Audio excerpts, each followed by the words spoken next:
The first of many civil laws in Parshas Mishpatim is that of the Eved Ivri, the Hebrew servant. So the Torah says as follows: Ki sikneh Eved Ivri, when you acquire a Hebrew servant, Shesh Shonim Yavod, 6 years he shall work, serve you, that in the 7th year he will go free. So why is this the first one? And many Mefarshim connect it to the fact that we were avodim in Egypt and we came out, and similarly here too. The Kli Yakar takes it a little bit further, and he says like this: the Aseres Hadibros begin, Anochi Hashem Elokecha Asher tzisicha me'eretz Mitzrayim mibeis avodim. I am the Lord your God who took you out the land of Egypt from the house of slavery. So, seeing that you were avodim in Mitzrayim, and I took you out, says the Kodesh Baruch Hu, so do the same for your servant.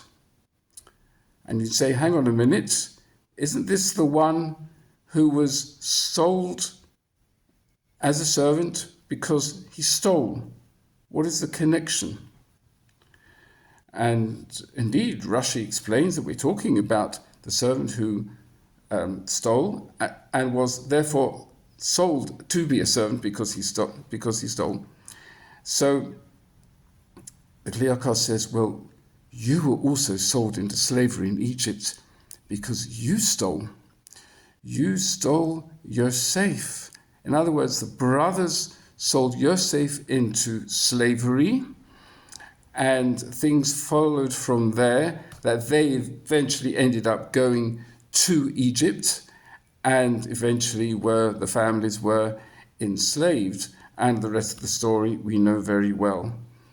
And from that, HaKadosh Baruch Hu redeemed us, and so we should similarly redeem the Hebrew servant who came to be a servant in not good circumstances, but still we should show Rachmanas on him. In fact, Rabbi David Foreman has pointed out that there are many hints throughout the Sedra that connect the story of Yosef and the halachas in the Sedra.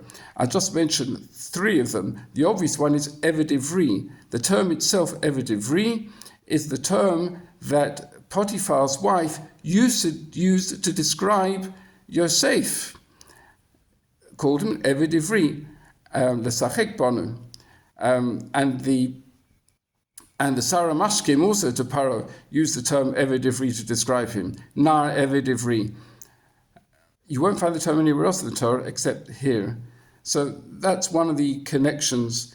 But the other things, Shur talks about the Shur falling in a burr. The burr was described, the burr that Yosef was in, and he's described as a Shur, a Bechor Shur Hodalo.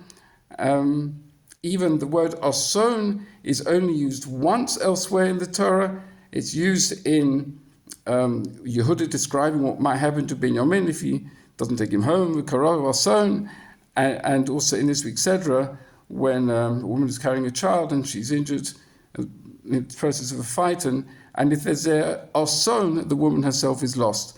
So there are a number of words connecting the 2 stories. What comes out of this is that when we think of the Mishpatim in the Torah, it's not just that we're obligated to keep the Mishpatim to have a better society, but it's even a tikkun for what was done in the past.